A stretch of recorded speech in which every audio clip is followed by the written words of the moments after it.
Hello बच्चों, कैसे हो आप सभी लोग? बढ़िया। तो कल तक हमने शायद नेचुरल नंबर और इनकी सब की बात करी थी। सबसे छोटा जो होता है नेचुरल नंबर होता है, उसके बाद में होल नंबर आता है, पूर्ण संख्या आती है, उसके बाद में इंटीजर्स आते हैं, है ना। पॉजिटिव में भी होते हैं और नेगेटिव में भी। अब अगर आपसे वो बोले कि बताओ पॉजिटिव इंटीजर कौन से होते हैं, धनात्मक पूर्णांक संख्या कौन सी होती है, एक से आगे वाली, और ऋणात्मक है नेगेटिव कौन सी होती है, -1 से पीछे वाले। जीरो क्या है बेटा, नॉन नेगेटिव नॉन पॉजिटिव, ना ही नेगेटिव और ना ही पॉजिटिव। तो वो कैसी लैंग्वेज यूज करेगा अपने क्वेश्चन में, उस हिसाब से आपको खेलना पड़ेगा। अगर वो बोल देता है कि एक्स की ऐसी वैल्यू बताओ जो पॉजिटिव हो, तो अगर आपका जीरो आ भी रहा है उसे लिखना नहीं है, क्योंकि जीरो तो पॉजिटिव नहीं है। लेकिन वो ऐसे बोलते हैं कि नॉन नेगेटिव बताओ, तो जीरो आ जाएगा, क्योंकि जीरो नॉन नेगेटिव है। अच्छा, उसके बाद में हमने देख लिया था शायद रेशनल और इरेशनल, यही देखा था ना। रेशनल क्या होते हैं बेटा, जिनको अपन p/q की फॉर्म में लिख सकते हैं। ज़्यादा अच्छा क्या बताया था कि जब हम डिवाइड करें और डेसिमल के बाद में डिवीजन जो अपना वो रुक जाए, क्या हो जाए बेटा, या तो रुक जाए या फिर रिपीट होना चालू हो जाए। उन दोनों ही केस में कैसा बनता है, रेशनल, परिमेय बनता है। लेकिन दूसरा केस मैंने बताया था कि ना तो रिपीट हो रहा और ना ही रुक रहा है, ना तो रिपीट हो रहा और ना ही रुक रहा है, नॉन टर्मिनेटिंग नॉन रिपीटिंग, वो वाला क्या बनता है बेटा, इरेशनल, यानी अपरिमेय संख्याएं बनती हैं। इतना देख लिया था। उसके बाद में क्या देखा था, उसको अपन क्यू डेज से भी लिखते हैं, ये बता देता ना, देना एक बार कॉपी देना, कल क्या कराया था।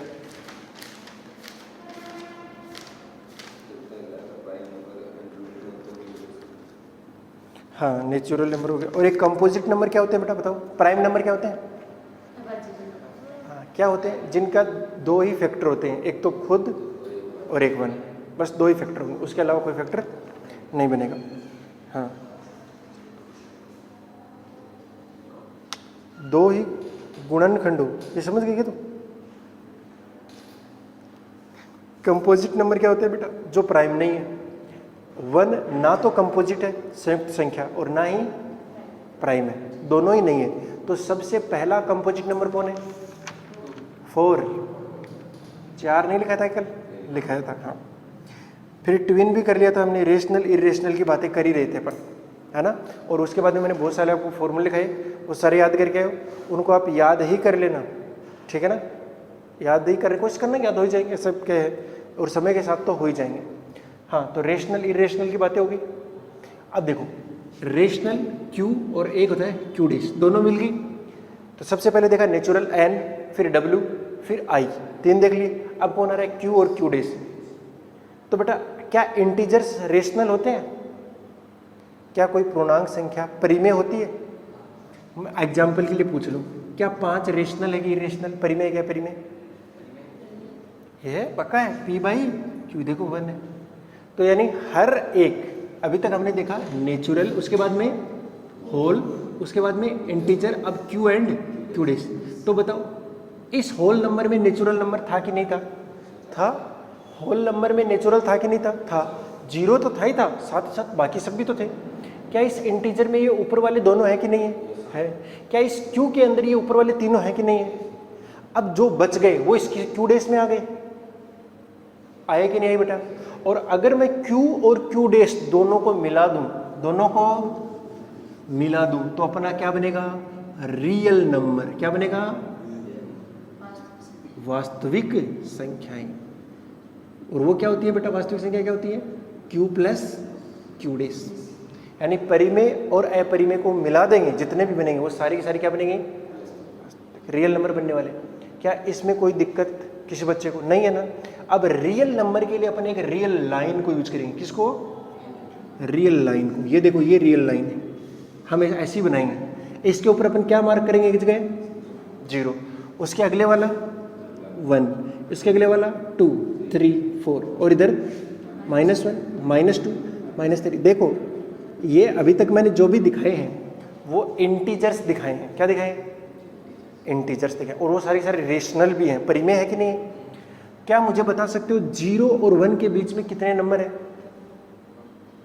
कितने नंबर है बेटा 0 और 1 के बीच में? नेचुरल नंबर एक भी नहीं है, होल नंबर एक भी नहीं है, इंटीजर्स एक भी नहीं है, लेकिन रियल नंबर भरे पड़े हैं। और रियल का मतलब क्या होगा बेटा? रेशनल और इरेशनल। इसके अंदर यानी इस इतने से के अंदर भी इनफाइनाइट नंबर है। ये बात समझ आ रही बेटा? इस इतने से में कितने नंबर है? इनफाइनाइट रियल नंबर सारे।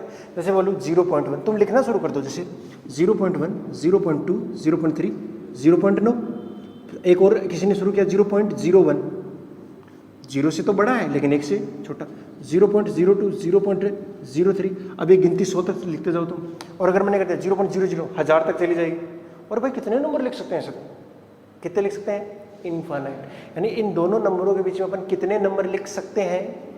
इनफाइनाइट नंबर लिख सकते हैं, और वो होते भी हैं। ये बात समझ में आ रही है ना? हाँ। खास बात क्या है? खास बात है बेटा कि इसी के ऊपर रेशनल है और इसी के ऊपर इरेशनल है कि नहीं है? अरे पक्का है ना? अच्छा, कल को मैं बोलूं कि बेटा √2 बताओ कहां पर है? कहां आएगा √2? सर √2 होता है 1.414 ऐसे करके होता है ना? तो सर ये 1.41 यहां से आएगा, लेकिन वो तो क्या है, उसके डिजिट तो कभी समाप्त ही नहीं होते। डेसिमल के बाद में क्या कभी वो रुकता है क्या? अरे वो तो कभी नहीं रुकता। इसका मतलब तुम तो पता नहीं कहाँ जाना है। अरे पता है क्या तुम्हें कहाँ जाना है? नहीं जाना, तुम्हें तो सच में नहीं पता। जैसे ये 0.3 है और यहाँ क्या है बेटा 0. मैं बोलूँ कि बेटा 0.38 है। क्या है? 38 है। सर 0.38 सर यहाँ बीच में आएगा, लेकिन पता नहीं कहाँ पे आएगा। लेकिन तो अगर आपको ये पता लग जाए कि 0.37 और ये है 0.38 और यहाँ पर क्या है 0.39, अभी भी इनके बीच में तो इनफाइनाइट नंबर ही है। हर बार कितने बनेंगे? इनफाइनाइट ही बनने वाले हैं। अच्छा, अब मैं बोलूँ कि बेटा 0.381 कहाँ है बताओ जरा। सर वो इन दोनों के बीच में आने वाला है। देखो जरा ध्यान से, 0.381 कहाँ आएगा? इन दोनों के बीच में आने वाला है कि नहीं आने वाला? तो सर चलो आपने ऐसे कोशिश करी 0.380 और ये कितना है 0.390, ऐसे बना लिया आपने, है ना? और इसमें बीच में कहाँ है? अगला नंबर क्या है? 0.381 है ना? अब मैंने क्या बोला? ऐसा नंबर वो है, वो नहीं था, वो नंबर था 0.3812। अब सर वो यहाँ इनके बीच में कहीं आएगा। यानी तुम ठीक तरीके से ढूंढ पाओगे क्या इसको? √2 इरेशनल को। लेकिन एक तरीका है, एक तरीका, अरे है कि नहीं है? वो तरीका बताता हूँ क्या है कि इस नंबर लाइन के ऊपर तुम √2 बना सकते हो क्या? बना ही सकते हो, पक्का बना सकते हो। जैसे मैं बोलूँ बेटा ये मैं 1 सेंटीमीटर ले लूँ बाकी, और 1 सेंटीमीटर का एक क्या ले लूँ? परपेंडिकुलर, बोलो। और ये राइट एंगल ट्राइंगल बन गया। अब बताओ ये कितने का बनेगा? अरे √2 का। कर्ण कितने का आएगा? अरे कर्ण का स्क्वायर बराबर क्या होता है? आधार का स्क्वायर प्लस लंब का स्क्वायर। 1 का स्क्वायर प्लस 1 का स्क्वायर कितना का? 2। और उसका क्या ले लो? Square root. तो कितना आएगा बेटा? Square root 2। अरे आएगा कि नहीं आएगा? आएगा। अच्छा, तो इसका मतलब है सर ये एक है ही, इतना है ना, और इतना ही एक आप यहाँ तक बना लो। सर ये कितना है? अरे √2 है कि नहीं है? मैं क्या करता हूँ, प्रकार समझते हो? प्रकार, कंपास, वो लेता हूँ और यहाँ पे भरता हूँ, ऐसे काट दिया। अरे काटा कि नहीं काटा से?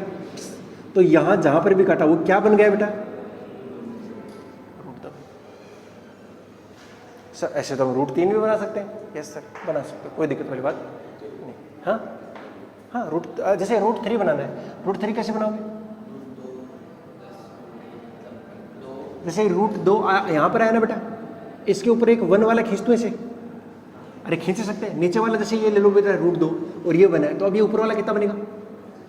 √2 का स्क्वायर 2, 1 का स्क्वायर 1, 2 और 1 3, तो ये कितना आ गया? √3। अब बस सर यहाँ से ऐसे भरना है और ऐसे काट देना है। अरे काटते बन जाएगा √3, और √3 जहाँ बने उसके ऊपर 1 का खींचना, √4 का, वो एग्जैक्टली 2 से काट के जाएगा। √4 2 ही होता है। यानी हम ऐसे नंबर बना नंबर लाइन के ऊपर दिखा सकते हैं। दूसरी बात ये समझ आ गई ना कि अपन √2 को कैसे दिखा सकते हैं, लेकिन है सारे के सारे इसी नंबर लाइन पर। अरे है कि नहीं? पूरी की पूरी जो ये नंबर लाइन है ये किससे भरी पड़ी है? Q और Q' से, यानी रेशनल और दोनों से भरी पड़ी है ना बेटा।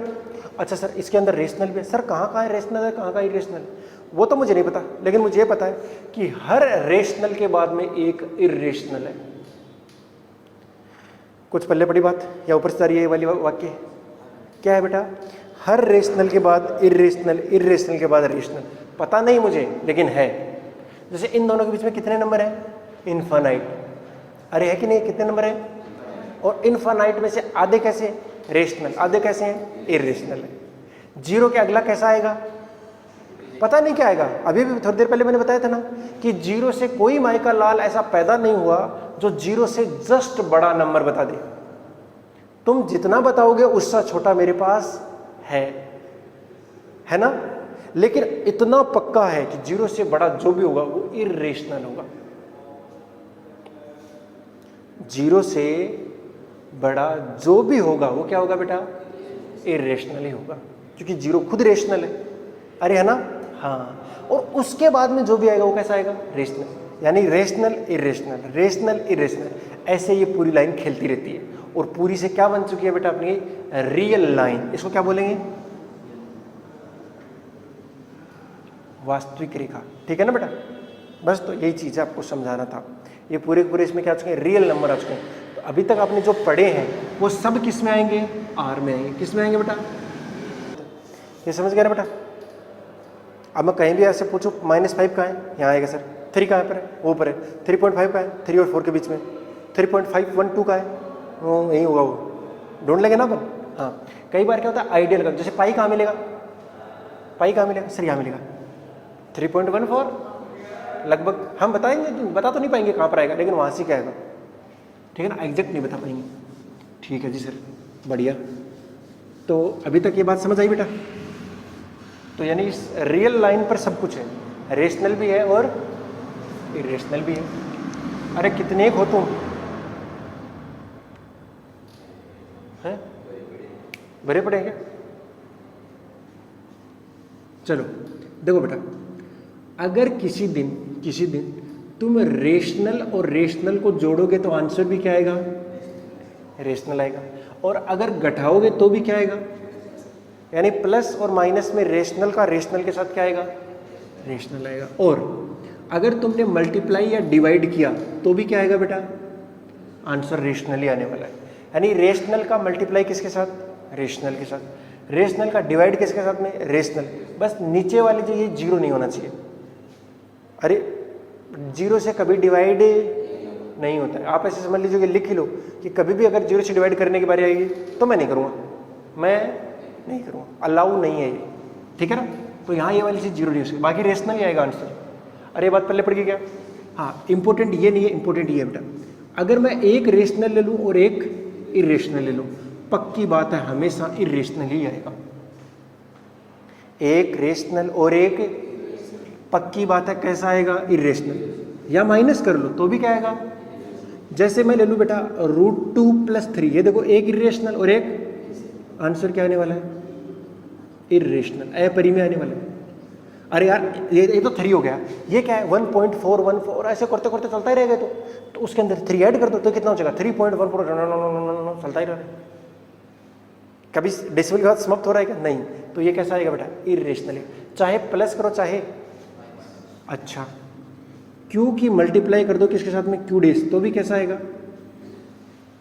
इरेशनल ही आएगा। करके देख लो, 5 को √2 से मल्टीप्लाई कर दो, ये भी कैसा आएगा? इरेशनल ही आएगा। हम पक्का कह सकते, ये पक्का बोल रहा हूं मैं, पक्का इरेशनल ही आएगा और कुछ नहीं आने वाला। मतलब जो भी नंबर आएगा वो तो पता नहीं क्या आएगा, बट वो आएगा कैसा? इरेशनल। और अगर किसी दिन मैंने क्या कर दिया बेटा, एक रेशनल और एक इरेशनल का डिवाइड किया तो भी कैसा आएगा? अरे बोलो यार, समझ आ रहा है ये चीजें? अच्छा, अगर 2 इरेशनल को मैं जोड़ रहा हूं या माइनस कर रहा हूं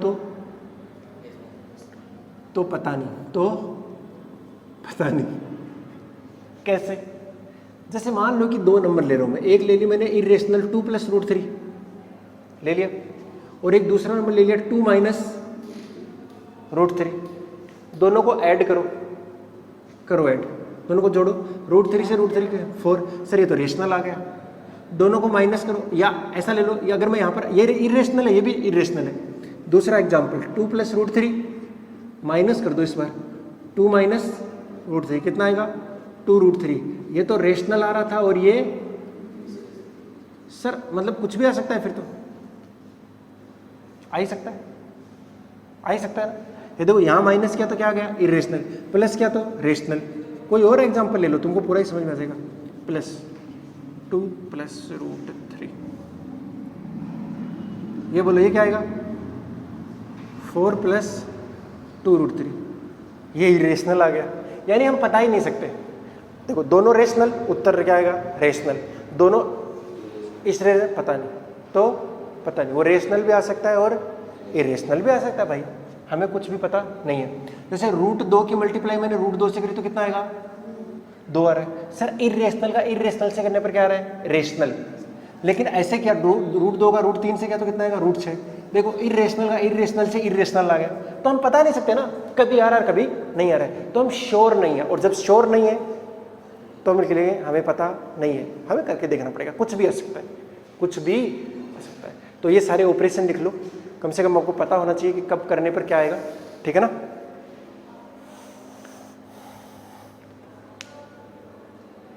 पता नहीं जी क्या चाहता है, जान थोड़ी दे देंगे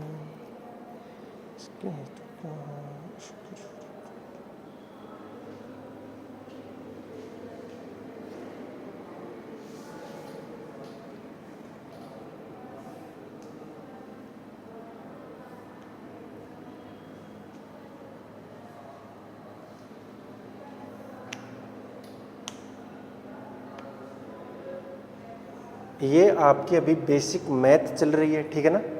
इसका मतलब है कि जैसे मान लो कि मैं क्वाड्रेटिक का इक्वेशन पढ़ा रहा हूँ, आपने पढ़ के आए हो ना क्वाड्रेटिक इक्वेशन 10वीं में, थोड़ी बहुत तो पढ़ी होगी, द्विघात समीकरण।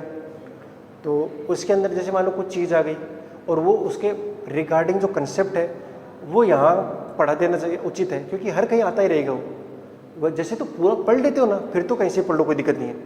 लेकिन अब जो चीज़ पढ़ रहे हो उसके लिए वो ज़रूरत है तुम्हें। जैसे मैं मॉड्यूलस फंक्शन की बात करूँगा, मापांक फलन की, वो तुम्हें जरूरत पड़ेगी। लोग का तुमने नाम ही नहीं सुना होगा अभी तक, तो वो चीज़ें बेसिक के अंदर ही करा दी जाएंगी। सेट का तो खैर कल नाम सुन लिया था, नाम तो सुन ही लिया, अब बाकी आगे की जो क्लास होगी उसके अंदर पूरा सेट करा दिया जाएगा और आपको एकदम सेट कर दिया जाएगा।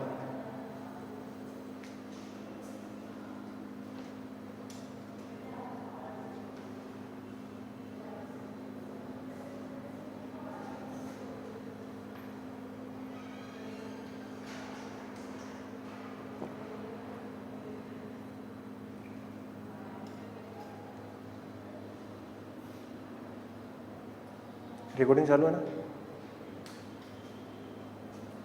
वैसे आप भी दिख रहा है, दो चीज़ देख लेना बस। हो गया बेटा, हो गया होगा मेरे ख्याल से।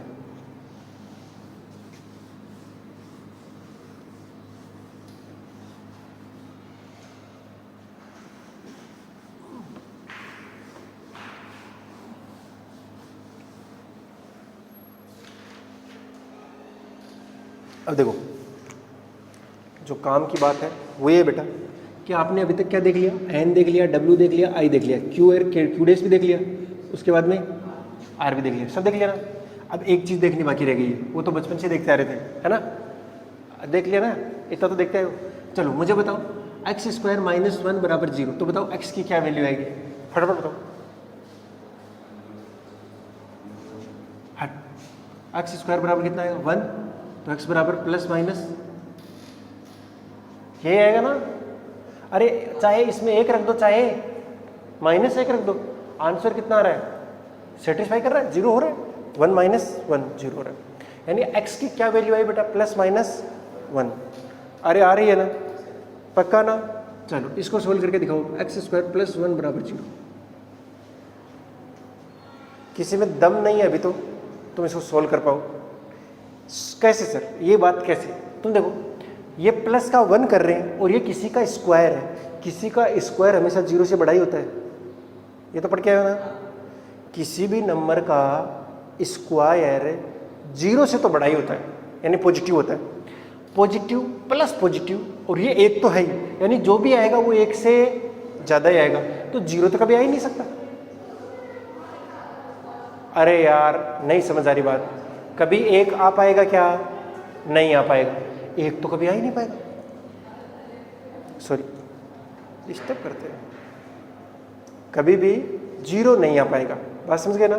तुम कितनी भी कोशिश कर लो, x की कोई भी वैल्यू पुट कर दो, तुम्हें जीरो नहीं मिलेगा। अब यहाँ जो आपने नहीं पढ़ा है अभी तक, उसको पढ़ने की बारी है, ठीक है ना? थोड़ा सा देखना, ये पूरा चैप्टर ही है वैसे तो एक्स स्क्वायर बराबर कितना हो गया? -1। किसी का स्क्वायर -1 है, किसी का स्क्वायर -1 है, तो x बराबर कितना हो गया? √-1। और अंडर रूट के अंदर कभी माइनस नहीं आते हैं, लेकिन आ गया। इसको क्या बोलते हैं बेटा? x = iota. क्या बोलेंगे? आयोटा। याद कर लो क्या बोलते हैं इसको? आयोटा। ये ग्रीक वर्ड है बेटा, जैसे थीटा है आपने देखा हो, वैसे ये क्या है? Greek word iota. क्या बोलेंगे? आयोटा। अंडर रूट के अंदर -1 मतलब आयोटा। बात समझ आ गई? अब आयोटा का स्क्वायर कितना आएगा? -1। तुम देखो ना यार, यही नहीं है क्या ये चीज? अरे x = कितना आ गया? आयोटा नहीं आएगा क्या? तो आयोटा का स्क्वायर -1, तो आयोटा का स्क्वायर कितना आ गया बेटा? ये दो चीज देख लो एक बार, बाकी कॉम्प्लेक्स नंबर जब पढ़ेंगे ढंग से समझ लेंगे। तो ये जो हम पढ़ रहे हैं वो कौन सी के अंदर आता है बेटा? कॉम्प्लेक्स नंबर के अंदर आता है। किसके अंदर आता है? यानी आपने ये जो सब पढ़े ये भी कैसे नंबर है? कॉम्प्लेक्स नंबर ही थे। लेकिन अब इसके अंदर जो ये आप देख रहे हो आयोटा, ये वास्तव में क्या बताता है? काल्पनिक भाग को बताता है, इमेजिनरी पार्ट को बताता है, क्योंकि ये इमेजिनेशन में ही ऐसा हो सकता है ना? इसलिए आयोटा क्या है बेटा? ये इमेजिनरी पार्ट है। कौन सा पार्ट है? Imaginary part. तो किसी भी नंबर के दो पार्ट होंगे, एक तो रियल पार्ट होगा यानी वास्तविक होगा, और एक इमेजिनरी होगा। तो कोई भी नंबर जो होगी उसको अपन z से लिखेंगे और उसमें 2 लिखेंगे, a+ आयोटा b। क्या लिखेंगे बेटा? ए कौन सा हिस्सा है? ए कौन सा हिस्सा है? Real part. कौन सा है? Real part. इसको अपन बोलेंगे वास्तविक भाग, संख्या ही वास्तविक। बी कैसा होगा बेटा? इमेजिनरी पार्ट यानी काल्पनिक भाग। ये दोनों काल्पनिक और वास्तविक भाग जो है रियल ही होते हैं। दोनों कैसे होते हैं? रियल होते हैं। मैं एग्जांपल देके समझाता हूँ, ज़्यादा अच्छे से समझ में आएगा। z = 3 + 4 आयोटा लिख दिया मैंने। बताओ इसका रियल पार्ट कितना है? रियल पार्ट ऑफ z कितना है? और इमेजिनरी पार्ट ऑफ z कितना है? 4 ना, आयोटा नहीं है, सिर्फ 4। आयोटा के साथ वाले को तो अपन क्या बोल रहे हैं? ये इमेजिनरी पार्ट है। ये कैसा है? रियल पार्ट है। ये रियल और ये इमेजिनरी। नहीं समझाई बात? तो ये 4 क्या है? इमेजिनरी पार्ट है। लेकिन दोनों देखो 3 और 4 है कैसे? रियल। दोनों के दोनों कैसे बेटा? रियल। मैं बोल रहा हूँ कि ये जो a है और b है दोनों रियल होंगे, लेकिन जो ये a है वो रियल पार्ट का हिस्सा है और जो b है वो किसका हिस्सा है? इमेजिनरी पार्ट का, काल्पनिक भाग का हिस्सा है। बात समझ आई क्या? और अगर किसी दिन a बराबर क्या हो जाए बेटा? 0, उसको अपन बोलते हैं प्योर इमेजिनरी, शुद्ध विशुद्ध रूप से काल्पनिक संख्या। क्या बोलेंगे बेटा? विशुद्ध काल्पनिक। क्या बोलेंगे? Pure imaginary, pure imaginary. और किसी दिन अगर b 0 हुआ तो विशुद्ध वास्तविक, इसका मतलब प्योर रियल। अच्छा, तो ये बताओ x + x, जैसे मैंने दे दिया z = 2, बताओ ये कैसा है? देखो 2 इन सब में आता है, इसमें भी आता है, इसमें भी आता है, इसमें भी आता है, इसमें भी आता है, इसमें भी आता है और इसमें भी। इसमें तो ऊपर वाले सारे भी आएंगे। यानी अब इसके अंदर ये और जुड़ गया है c मानी कॉम्प्लेक्स नंबर। बात समझ गया? सम्मिश्र संख्या बोलते हैं इसे। अच्छा सर, इसका जो रियल पार्ट है वो कितना आएगा? 2, और इमेजिनरी पार्ट 0 है। यानी सर आज तक की जितनी संख्या थी उसको ऐसे लिख सकते हैं। आपने जो जो पढ़ा है ना उन सबका इमेजिनरी पार्ट कितना था? 0 था, इसलिए आपने कभी गौर नहीं किया। लेकिन सबसे बड़ा जो सेट बनता है, सबसे बड़ा सेट वो किसका बनता है? C का ही बनता है। यानी C के अंदर ये ऊपर वाले सारे, R के अंदर उससे ऊपर वाले सारे, Q के अंदर उससे ऊपर वाले सारे, I के अंदर उससे ऊपर वाले, W के अंदर उससे ऊपर वाले, तो सबसे छोटा N हो गया। नहीं समझ आई बात? हाँ, तो ये समझ में आ रहा है ना? अरे बोलो। और अगर किसी दिन ऐसे दे दिया 3 आयोटा, इसका मतलब ये विशुद्ध रूप से काल्पनिक है, ये विशुद्ध रूप से वास्तविक है। और 0 + 0 आयोटा विशुद्ध रूप से काल्पनिक और विशुद्ध रूप से वास्तविक दोनों में लेते हैं इसको। अरे ठीक है ना, बाकी बातें अपन कब करेंगे, जब ये पूरा चैप्टर पढ़ेंगे। लेकिन अगर कभी कभार आपके जीवन में अंडर रूट के अंदर -1 आ जाए, क्या बोलोगे? आयोटा बोलोगे। अरे बोलोगे कि नहीं बोलोगे? पक्का वही बोलोगे और कुछ नहीं बोलोगे। बात समझ आई ना? एग्जाम्पल के तौर पर समझते हैं। कोई बच्चा मुझे बता पाएगा √2 गुणा √4 कितना आएगा? सॉरी 8 कितना आएगा? ये कितना हो गया? 4 कितना हो गया? अरे √16 बनता है, कितना हो रहा है? 4। ये एकदम सही बात है बेटा। ये बता फिर मुझे √-2 इंटू √-8 कितना आएगा? चलो, हाँ वही बन रहा है, इन दोनों गुण 4 ही आ रहा है ना। हाँ देखते हैं 4 ही आता है कि नहीं। ये √2 इंटू √-8 है ना, या किसी एक का एक माइनस का और एक प्लस का हो, तो आंसर क्या आएगा? इन दोनों का तो खैर सेम ही आने वाला है। हाँ ये एकदम सही है भाई, 4 ही आएगा, इसमें कोई दिक्कत नहीं है, क्योंकि आपका दिमाग प्लस के लिए बहुत बढ़िया चलता है और रियल के लिए तो बहुत ही मस्त चलता है। अभी तक आपने सिर्फ वही तो देखा है, 0 से बड़े वाले, वही करो, दिमाग को ट्रेन करो माइनस के लिए भी। समझ आ रहा है ना? सर यहाँ माइनस दिखा, इसको क्या लिखेंगे? अरे रुक जा भाई, इसको लिखेंगे 2 आयोटा, √2 आयोटा। अगले को क्या लिखेंगे? 2√2 आयोटा। अरे 8 को यही लिख सकते हैं, 4 गुणा 2, 4 बाहर आएगा तो 2। -1 है ना ये देखो, -1 तो यहाँ भी है और -1 तो नहीं है, बस नहीं है। इसको क्या लिख सकती है बेटा? तो 2 गुणा माइनस का 1 ऐसे नहीं लिख सकते क्या? ये √2 गुणा √- का 1 नहीं लिख सकती? ये लिख सकती है। तो ये √2 और माइनस वाले को क्या लिखना है? क्या लिखना है? क्या लिखना है? क्या लिखना है? क्या लिखना है? क्या लिखना है? आयोटा। तो √2 आयोटा, मैंने यही तो लिखा है बेटा। और √8 को तो 2√2 लिखती है, और -1 की जगह क्या लिख दिया मैंने? अच्छा, अब ये देखो, ये कितना बन गया? 4 बनेगा। ये तो कितना बन गया? साथ में आयोटा स्क्वायर आया कि नहीं आया? अरे यार ये तो 16 ही बन गया वापस से। 16 का तो कितना हो गया? 4। लेकिन आयोटा और आयोटा गुणा हो गया, क्या हो गया? Iota square. और आयोटा स्क्वायर अभी बताया मैंने कितना होता है? -1। तो उत्तर कितना आ रहा है? -4। +4 नहीं आता है। ये चीज के बराबर नहीं है। ये चीज किसके बराबर नहीं है बेटा? जो तू बोल रही है, तूने यही किया होगा, तूने यही किया ना। ये नहीं है, पक्का नहीं है बेटा। √ के अंदर माइनस नहीं आ सकता। तो ये सोचिए, माइनस पहुंचाई कैसे होगा यहां तक? इसने पहुंचाया, इसने। इसके लिए तो सिंपल हो गया। बोलो कितना आएगा? 4 आयोटा, क्योंकि आयोटा केवल यहां से आएगा, और ये तो 16 बन गया वापस से। 4 बाहर आया, आयोटा लेकिन लेके आया, ये भी कितना आएगा? 4 आयोटा।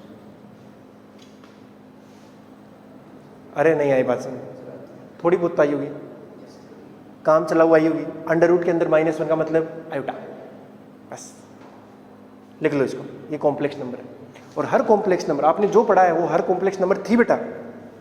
आपने जितनी भी आज तक पढ़ी है ना, वो हर नंबर कैसी थी? कॉम्प्लेक्स नंबर थी ही थी।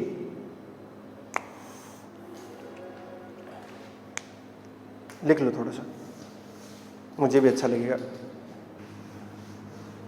तो समझ गया ना बेटा?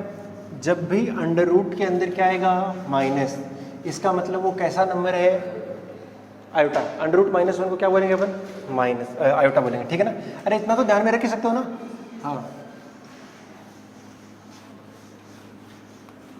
और आयोटा स्क्वायर कितना होता है बेटा? -1 -1, ठीक है ना? हाँ सही तो है, कोई दिक्कत नहीं, समझ गए? ओके। अब मैंने कल आपको एक चीज़ बताई थी बेटा कि a² - b² कितना होता है? a - b a + b। अरे होता है कि नहीं होता? अच्छा, अब देखो, अगर मैं किसी दिन ऐसा लिख देता हूँ, कैसा बेटा? कि a² - b² कितना है? 1, यानी 2 नंबर है, ये 2 नंबर हो गए, और उनका क्या किया मैंने? स्क्वायर करके माइनस किया, और वो कितना आ रहा है? 1। तो हम क्या लिख सकते हैं? a - b into a + b equal to कितना है? 1। ध्यान से देखिए, अपन a + b को लिख सकते हैं 1/a - b, डिवाइड में चला जाएगा। ये तो समझ में आ रहा है ना? अच्छा सर, ये भी तो लिख सकते हैं a - b equal to a 1/a+। अरे लिख सकते हैं कि नहीं लिख सकते हैं?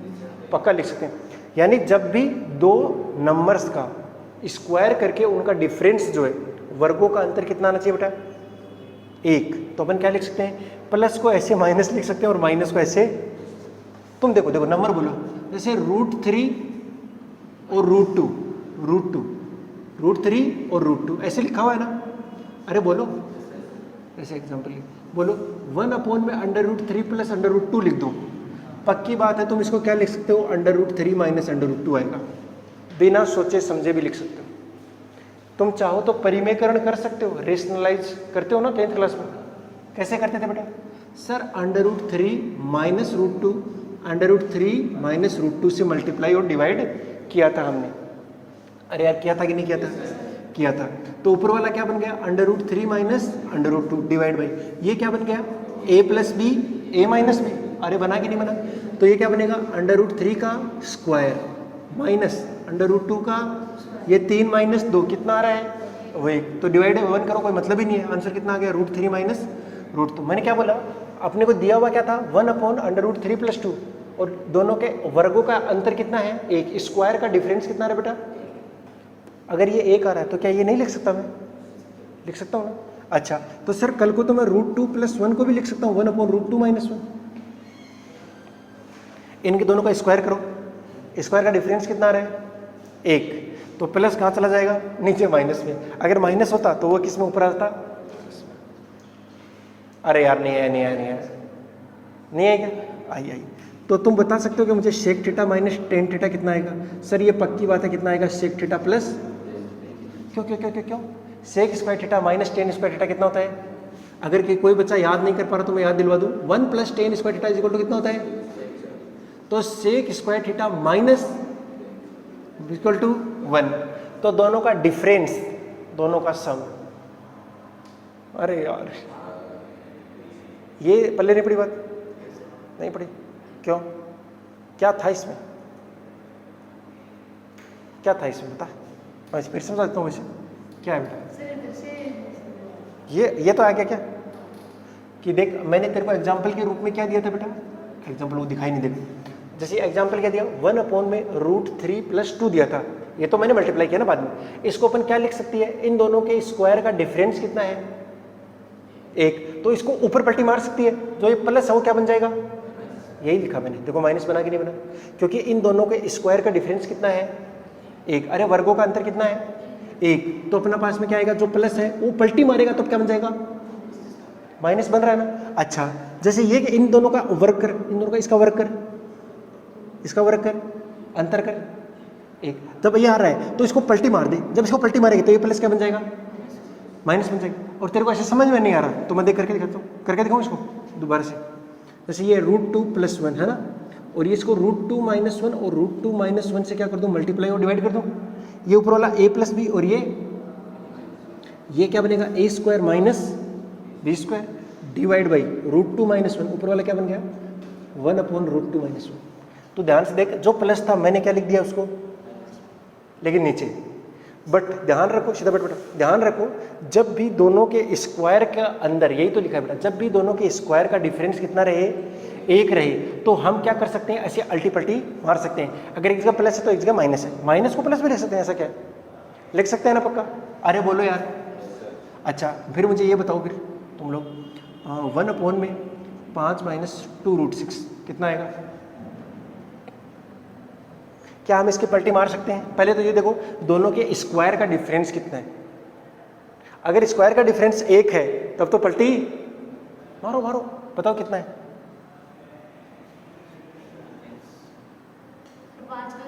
25 होता है। और इसका सोचने दे बालिका को, सोच बेटा। 16 नहीं होगा। 2 का स्क्वायर 6 का, और रूट का स्क्वायर 6 ही होगा। 6 चौके 16 कैसे आया तेरा? देख 2 का स्क्वायर, और वैसे सोच 2 जब स्क्वायर के अंदर जाएगा स्क्वायर रूट में तो कितना हो जाएगा? 4। 4 जब बाहर आया था 2 बना था ना, तो ये 24 बन रहा है। ये 25 - 24 क्या 1 नहीं बन रहा? अब बस 1 जब बन रहा है तो पक्की बात है तुम इसका ये भी लिख सकते हो। पक्की बात है, लिख सकते हो, कुछ सोचना भी नहीं है। अगर जब भी दो नंबर के स्क्वायर का डिफरेंस कितना आ जाए 1, तो प्लस और माइनस में आपस में क्या कर सकते हो, ऐसे चेंज, ऊपर नीचे पलटी पलटी मार सकते हो। अरे यार क्या है यार, ये तो बहुत सरल ही है ना। हाँ, लेकिन नई चीज़ है, नई चीज़ तो है ना। जैसे ये भी नई चीज़ होगी तुम्हारे लिए, तो नहीं होगी। देखो इन दोनों के स्क्वायर का डिफरेंस कितना है 1, अगर 1 हुआ तो देखो माइनस को अपन प्लस में ऐसे लिख सकते हैं, ऐसा क्या है, पक्का लिख सकते हैं, कोई दिक्कत नहीं है। तो अगर जीवन में कभी ट्रिगो के अंदर अगर आपको ऐसा दिखाई देगा तो उसको अगर जरूरत पड़ी तो 1 में ऐसा भी लिख सकते हैं, और अगर कभी ऐसा दिखाई दिया तो उसको ऐसा भी लिख सकते हैं। ऐसा क्या है, लिख सकते हैं। लिखो आगे, मतलब इसको नोट कर लो फटाफट।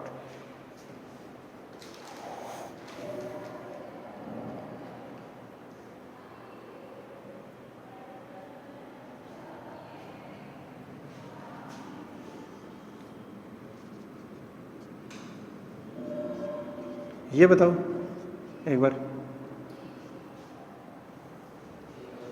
कितना आएगा ये? स्क्वायर का डिफरेंस कितना है? आदत बना लीजिए अब ये चीज, एक बार लगेगा फिर बस हाथ का कमाल होगा आपके।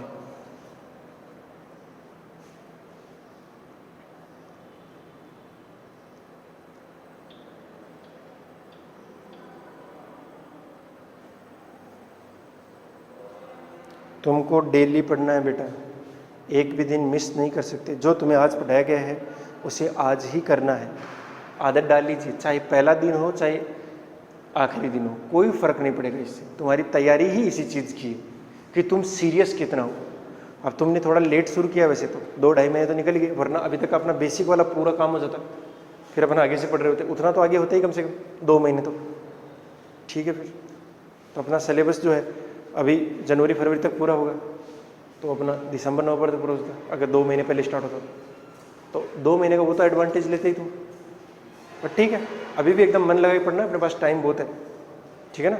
ऐसे सोच के चलो कि मुझे तो डेली का इतने क्वेश्चन करने हैं, ये इतना सा पढ़ना है, हो जाएगा। फिर बस कंसिस्टेंट ही बनाए रखो, कंसिस्टेंसी होगी तो सब हो जाएगा।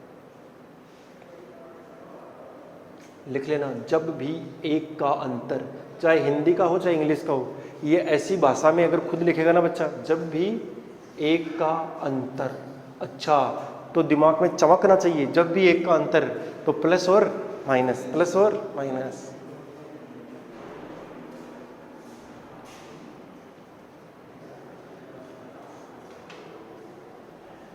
हो गया बेटा? टाइम कितना हो गया रिकॉर्ड करते हुए? 9 मिनट हो गया अभी? ठीक है, ठीक है, हो गया बेटा? इधर वाला तो हो गया वो।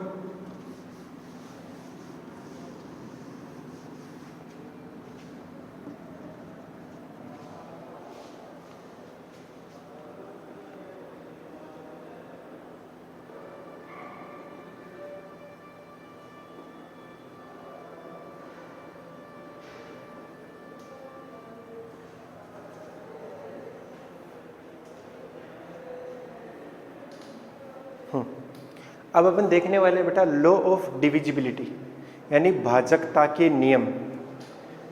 कभी कभार मैं बोलूँगा देखो इसमें चेक करो 2 का डिवाइड जाता है कि नहीं जाता, 2 का भाग जाता ही नहीं। फिर बोलूँगा 3 का चेक करो, 4 का करो, 5 का करो, 6 का करो। तो अपन एक साथ ही देख लेते हैं, अपन कहाँ बार बार भटकते रहेंगे, है ना, इन गलियों में।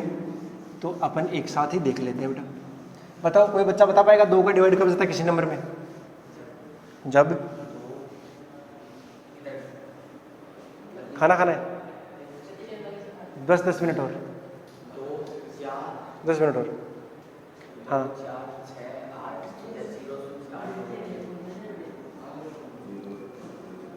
तो किससे चेक कर रहे हैं अपन? 2 के लिए चेक कर रहे हैं। 2 के लिए क्या होना चाहिए बेटा? लास्ट डिजिट, अंतिम अंक क्या होना चाहिए? सब मतलब 0, 2, 4, 6 ना। तो आप लिख लेना लास्ट डिजिट, हिंदी वाले लिख लेना अंतिम अंक। मैं इधर लिखूंगा अंतिम अंक। क्या आएगा बेटा? 0, 2, 4, 6, 8, आगे 10, 12 भी लिख दो क्या? वो 0 ही आगे ठीक है ना। हाँ, और 3 के लिए क्या चेक करेंगे बेटा, बताओ? 3 का नहीं पता?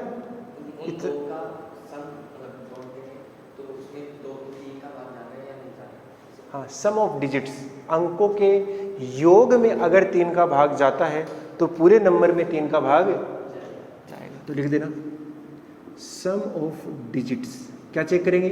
सम ऑफ डिजिट, अंकों का योग। अगर अंकों का योग में 3 का भाग जाता है तो पूरे नंबर में क्या जाएगा? 3 का भाग जाएगा। जैसे मैं लिख दूं बेटा 1 2 3 4 5, क्या इसमें 3 का डिवाइड जाएगा? जाएगा। 15 आ रहा है, 15 आ रहा है ना, तो 15 में 3 का डिवाइड रहता है, तो इसमें भी 3 का जाएगा। अब इन डिजिट्स को चाहे तुम आगे पीछे कैसे लिख रहे हो, हर बार 15 ही आएगा ना। अगर मैंने ऐसे लिख दिया 2 3 1 5 4, अभी भी इसमें कितने का डिवाइड जाएगा? 3 का। क्यों? इसका सम ऑफ डिजिट कितना आ रहा है? 15 ही आ रहा है, तो हर बार क्या होगा? 3 से डिवाइड होगा ही होगा। अच्छा, 4 के लिए क्या करेंगे बेटा? क्या करेंगे? लास्ट 2 डिजिट, अंत के 2 अंक, अंतिम 2 अंक। अगर अंतिम 2 अंकों में लास्ट के दोनों डिजिट में 4 का डिवाइड हो रहा है तो पूरे नंबर में ही, समझ रहे हो? जैसे एग्जांपल के लिए लिख दूं मैं 512 लिख दिया, तो लास्ट के 2 चेक करो, क्या जा रहा है? क्या पक्का जा रहा है? जा रहा है कि नहीं जा रहा? तो इसमें जाएगा। ऐसे लिख दिया 10984, बताओ इसमें जा रहा है कि नहीं जा रहा? जा रहा है। इन 2 के अंदर चेक कर लो। ऐसे लिख दिया 2069321, अब बताओ? नहीं जा रहा, इसमें नहीं जाएगा। या 2 कर दूं तो भी नहीं जाएगा। क्या 22 में जाता है? क्या नहीं जाता है, तो इसमें भी 4 का डिवाइड नहीं जाएगा। 4 का डिवाइड कब जाएगा बेटा? ये पूरा लिख लेना, अंतिम 2 अंकों में यदि 4 का भाग जाता है तो संख्या में भी 4 का भाग। तुम लिख देना if last 2 digits are divisible by 4 then number is also divisible by 4। ऐसा अपनी लैंग्वेज में लिख सकते हो, छोटा मोटा, ठीक है। अब आगे वाले बहुत सिंपल है। 5 के लिए कैसे करेंगे बेटा? लास्ट का डिजिट क्या होना चाहिए? या तो 0 या 5। लास्ट डिजिट इधर 0 और 5, 0 और 5, अंतिम अंक 0 या 5। 6 के लिए हाँ, एक तो इवन होना चाहिए और 3 से डिविजिबल होना चाहिए, यानी 2 का भी जाए और उसमें 3 का भी जाए, बोथ। अगर किससे डिविजिबल है? 2 एंड 3, 2 तथा 3 दोनों से। अगर इन दोनों का डिवाइड हो रहा है किसमें? नंबर में। 2 का मतलब वो इवन होना चाहिए, सम होना चाहिए ना, और 3 का मतलब सम ऑफ डिजिट, अंकों के योग में 3 का जाना चाहिए। 7 की अपन बात नहीं करते, 8 की करते हैं सीधी। पानी पकड़ाने यार, तो बैठ रहो, दादाजी लाएंगे। हाँ बताओ, 8 के लिए कैसे चेक करेंगे? लास्ट के 3 डिजिट में अगर 8 का डिवाइड हो रहा है तो पूरे में ही 8 का डिवाइड हो रहा है। लास्ट 3 डिजिट, अंतिम 3 अंकों में यदि 8 का भाग जाता है तो लिख देना, यदि 8 का भाग जाता है तो पूरी संख्या ही 8 से विभाजित होगी। 9 के लिए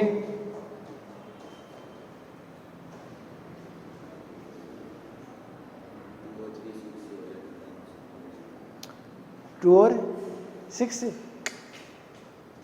3 से 2 बार, 3 से 2 बार।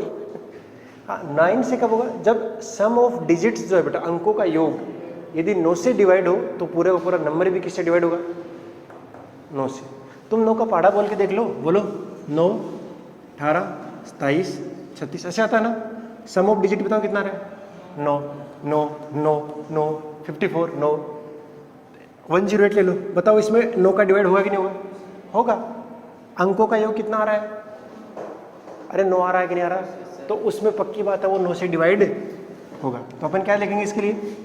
सम ऑफ डिजिट्स, यदि अंकों का योग 9 से विभाजित होता है तो पूरी संख्या 9 से विभाजित होगी। और 10 के लिए लास्ट डिजिट 0 होना चाहिए। क्या होना चाहिए? 0, लास्ट डिजिट 0, अंतिम अंक 0। चेक कर लोगे, बहुत सिंपल है तो। और 11 के लिए, 11 के लिए थोड़ा सा मुश्किल है, एक बार देख लेते हैं कैसे। क्या? हाँ देखो 11 के लिए कैसे करेंगे बेटा, जैसे कोई एग्जांपल ऐसे समझते हैं इसको, मैं लिख लूँ ऐसे 2 6 9 4 2 1। अब इसको चेक करना है कि 11 से डिवाइड है कि नहीं है। तो आप चेक करो ये कौन से पे ओड, अरे विषम स्थानों पर कौन आता है 2 9 2, यही है ना। सम स्थानों पर कौन है 6 4 और 2, ये पहले पे, दूसरे पे, तीसरे पे, चौथे पे, पांचवें पे और ये छठे पे। तो विषम पे कौन है, ओड प्लेस पे कौन है बेटा, ओड प्लेसेस पे 2 9 2। तो उनको ऐड करो, कितना आ रहा है वो 2 9 2, और उसमें से माइनस कर दो जो भी इवन प्लेस के ऊपर है, यानी सम स्थानों पर है। सम पे कौन है 6 4 और 1, ये कितना बन रहा है 13, माइनस ये कितना बन रहा है 11, कितना आ गया 2। इसके अंदर 11 से डिवाइड नहीं होगा। अगर ये 0 आ जाए, क्या आ जाए, या क्या आ जाए 11, या क्या आ जाए 22 या 33, ऐसे आ जाए। यानी हमें क्या करना है बेटा, विषम स्थानों पर आए हुए अंकों का योग माइनस सम स्थानों पर आए हुए अंकों का योग करें, और वो क्या आ जाए बेटा, मल्टीपल ऑफ 11 आ जाए, यानी 11 का गुणज आ जाए, 0 आ जाए, 11 आ जाए, 22 आ जाए, 33 आ जाए। मैं फिर बोल देता हूँ, अगर आपका जो ओड प्लेसेस पे डिजिट आए हैं उनका सम माइनस जो इवन प्लेस के ऊपर डिजिट आए हैं उनका सम, अगर वो क्या आ जाए बेटा 11 का मल्टीपल आ जाए, यानी 0 आ जाए या 11 आ जाए या 22 33 ऐसा आता है, तो क्या होगा, वो 11 से डिवाइड होगा। समझ गए ना। तो इसको आप अपनी भाषा में लिख लीजिए। 12 के लिए कैसे कैसे करते हैं, लास्ट के 4 डिजिट में अगर 12 का, वो तो छोड़ो ठीक है ना, इतने तक नहीं जाएंगे अपन, मुश्किल से मुश्किल 11 तक जाएंगे, ठीक है ना। अरे बोले इसको क्या लिखोगे अपनी भाषा में, तुम लिख दो, हिंदी वाले बच्चे, मैं लिखवा देता हूँ। अच्छा अभी तक तो बहुत पीछे पड़े हो।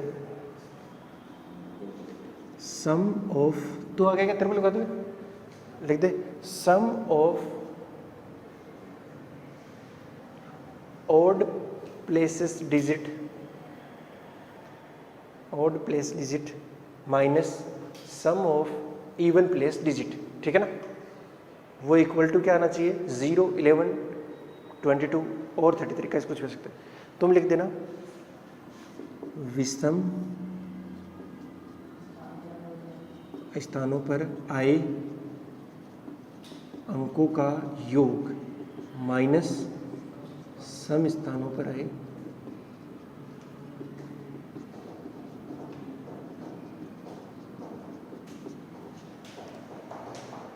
आवाज मत कर।